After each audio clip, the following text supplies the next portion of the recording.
Now CNN's Sanjay Gupta on assignment for 60 Minutes. The chances are good that sugar is a bigger part of your daily diet than you may realize, which is why our story tonight is so important. New research coming out of some of America's most respected institutions is starting to find that sugar, the way many people are eating it today, is a toxin and could be a driving force behind some of this country's leading killers, including heart disease. As a result of these findings, an anti-sugar campaign has sprung up, led by Dr. Robert Lustig, a California endocrinologist, who believes the consumption of added sugars has plunged America into a public health crisis.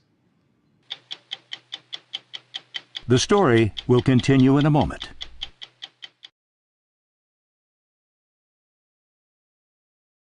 Is sugar toxic?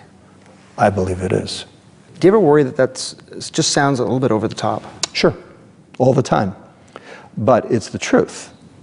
Dr. Robert Lustig is a pediatric endocrinologist at the University of California, San Francisco, and a pioneer in what is becoming a war against sugar. Deep breaths. Motivated by his own patients, too many sick and obese children, Dr. Lustig has concluded that sugar, more than any other substance, is to blame. What are all these various diseases that you say are linked to sugar? Obesity, type 2 diabetes, hypertension, and heart disease itself. Lustig says the American lifestyle is killing us. And most of it, you say, is preventable. 75% of it is preventable. While Dr. Lustig has published a dozen scientific articles on the evils of sugar, it was his lecture on YouTube called Sugar, the Bitter Truth that brought his message to the masses. I'm standing here today to recruit you in the war against bad food. By bad food, Dr. Lustig means the obvious things, such as table sugar, honey, syrup, sugary drinks, and desserts, but also just about every processed food you can imagine, where sugar is often hidden. Yogurts and sauces, bread, even peanut butter. And what about the man-made, often vilified sweetener, high fructose corn syrup? Is it worse than just table sugar? No, because it's the exact same. They are basically equivalent. Problem is, they're both bad. They're both equally toxic. Since the 1970s, sugar consumption has gone down nearly 40%. But high fructose corn syrup has more than made up the difference. Dr. Lustig says they are both toxic because they both contain fructose.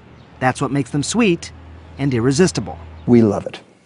We go out of our way to find it. And I think one of the reasons evolutionarily is because there is no foodstuff on the planet that has fructose that is poisonous to you. It is all good. So when you taste something that's sweet, it's an evolutionary Darwinian signal that this is a safe food. We were born this way. We were born this way. Central to Dr. Lustig's theory is that we used to get our fructose mostly in small amounts of fruit, which came loaded with fiber that slows absorption and consumption. After all, who can eat 10 oranges at a time? But as sugar and high fructose corn syrup became cheaper to refine and produce, we started gorging on them. Americans now consume 130 pounds per person a year. That's 1/3 of a pound every day. Dr. Lustig believes those sweeteners are helping fuel an increase in the most deadly disease in America, heart disease. For years, he's been a controversial voice. Here is our oral isotope. But now studies done by Kimber Stanhope, a nutritional biologist at the University of California, Davis, are starting to back him up. She's in the middle of a groundbreaking 5-year study which has already shown strong evidence linking excess high fructose corn syrup consumption to an increase in risk factors for heart disease and stroke. That suggests calories from added sugars are different than calories from other foods. The mantra that you hear from most nutritionists is that a calorie is a calorie is a calorie. And I think the results of the study showed clearly that is not true. Stanhope's conclusions weren't easy to come by. Nutrition studies are expensive and difficult. Stanhope has paid groups of research subjects to live in this hospital wing for weeks at a time, under a sort of 24-hour lockdown. They undergo scans and blood tests. Every calorie they ingest meticulously weighed and prepared. they're never out of our sight. So we do know that they are consuming exactly what we need them to consume. And they're not sneaking any candy bars on the side. Yeah, exactly. For the first few days, participants eat a diet low in added sugars, so baseline blood levels can be measured. So remember, you guys have to finish all your Kool-Aid. Then 25% of their calories are replaced with sweetened drinks. And Stanhope's team starts drawing blood every 30 minutes around the clock. And those blood samples? They revealed something disturbing. And what are you starting to see? We found that the subjects who consumed high fructose corn syrup had increased blood levels of LDL cholesterol and other risk factors for cardiovascular disease. How quickly did these changes occur? Within 2 weeks. Kimber Stanhope's study suggests that when a person consumes too much sweet stuff, the liver gets overloaded with fructose and converts some of it into fat. Some of that fat ends up in the bloodstream and helps generate a dangerous kind of cholesterol called small dense LDL. These particles are known to lodge in blood vessels, form plaque, and are associated with heart attacks. Did it surprise you when you first got these results back? I would have to say I was surprised because when I saw our data, I started drinking and eating a whole lot less sugar. I would say our data surprised me. So imagine, for these healthy young people, drinking a sweetened drink might be just as bad for their hearts as the fatty cheeseburgers we've all been warned about since the 1970s. That's when a government commission mandated that we lower fat consumption to try and reduce heart disease. Major coronary risk factors. So with the best of intentions, they say, time to reduce fat in the American diet. Exactly. And we did. And guess what? Heart disease, metabolic syndrome, diabetes, and death are skyrocketing. Dr. Lustig believes that's primarily because we replaced a lot of that fat with added sugars. When you take the fat out of the food, it tastes like cardboard. And the food industry knew that. So they replaced it with sugar.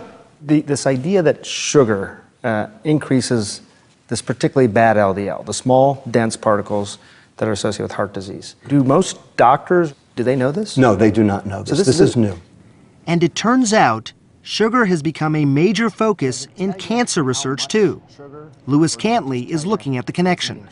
If you limit your sugar, you decrease your chances of developing cancer. Absolutely. Cantley, a Harvard professor and the head of the Beth Israel Deaconess Cancer Center, says when we eat or drink sugar, it causes a sudden spike in the hormone insulin, which can serve as a catalyst to fuel certain types of cancers. What we're beginning to learn is that insulin can cause adverse effects in various tissues. And of particular concern is cancer. Why? Nearly a third of some common cancers, including breast and colon cancers, have something called insulin receptors on their surface. Insulin binds to these receptors and signals the tumor to start consuming glucose. So this is your body eating... Every cell in our body needs glucose to survive. But the trouble is, these cancer cells also use it to grow. So if you happen to have a tumor that has insulin receptors on it, then it will get stimulated to take up the glucose that's in the bloodstream.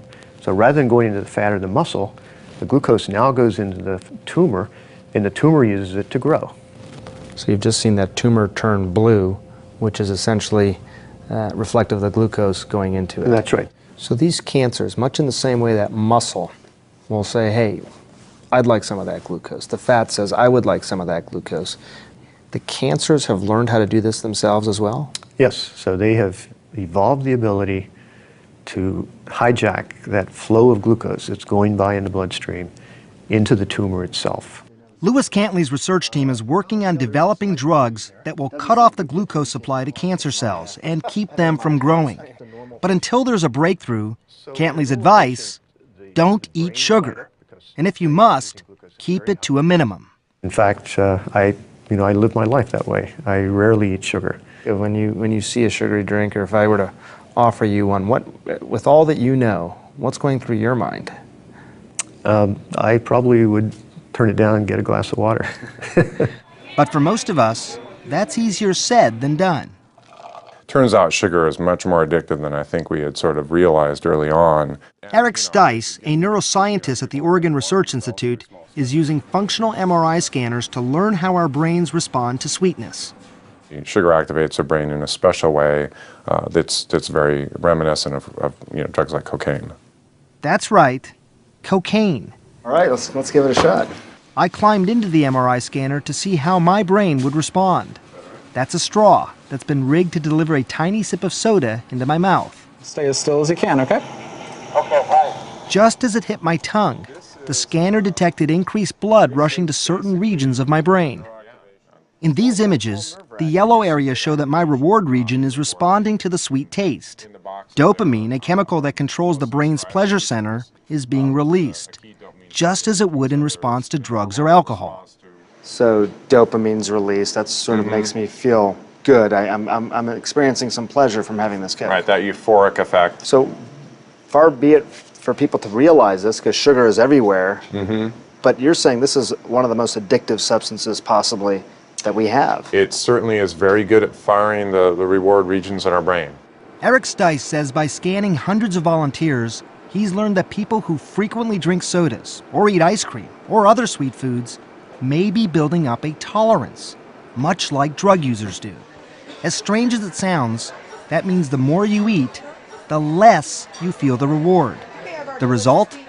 You eat more than ever.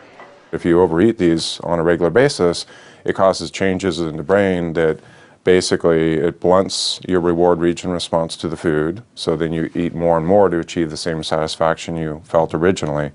With all this new science emerging, we wanted to hear from the sugar industry. So we visited Jim Simon, who's on the board of the Sugar Association, at a sugarcane farm in Louisiana. Would it surprise you that almost every scientist that we talked to in researching this story told us they are eliminating all added sugars? They're getting rid of it because they're concerned about the health impacts. To say that the American consuming public is going to completely eliminate sweeteners out of their diet, I don't think gets us there.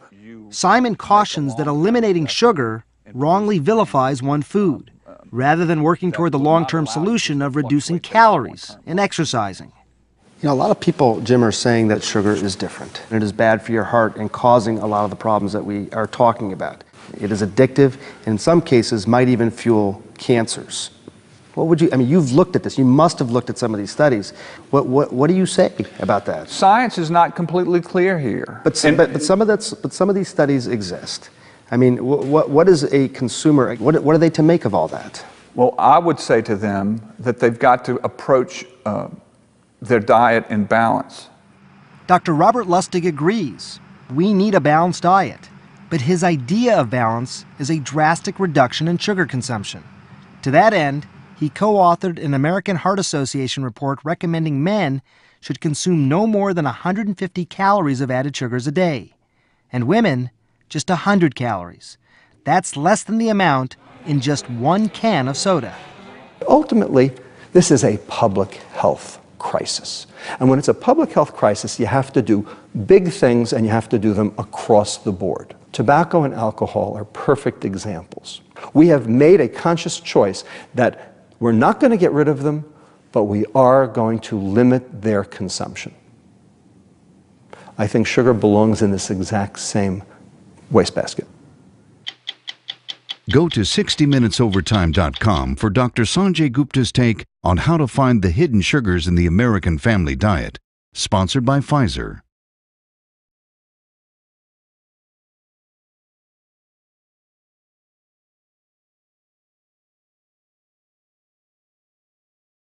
Table sugar, honey, syrup, sugary drinks, and desserts, but also just about every processed food you can imagine, where sugar is often hidden. Yogurts and sauces, bread, even peanut butter. And what about the man-made, often vilified sweetener, high fructose corn syrup? Is it worse than just table sugar? No, because it's the exact same. They are basically equivalent. Problem is, they're both bad. They're both equally toxic.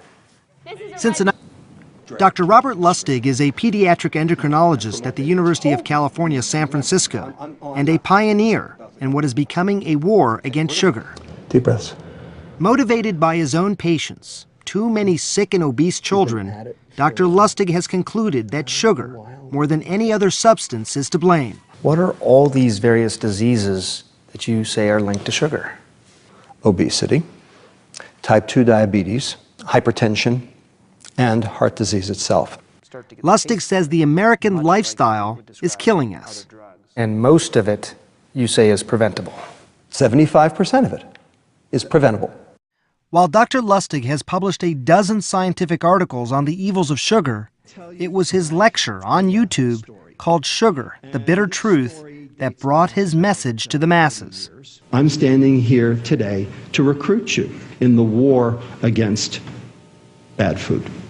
By bad food, Dr. Lustig means the obvious things, such as an anti-sugar campaign has sprung up, led by Dr. Robert Lustig, a California endocrinologist, who believes the consumption of added sugars has plunged America into a public health crisis. The story will continue in a moment.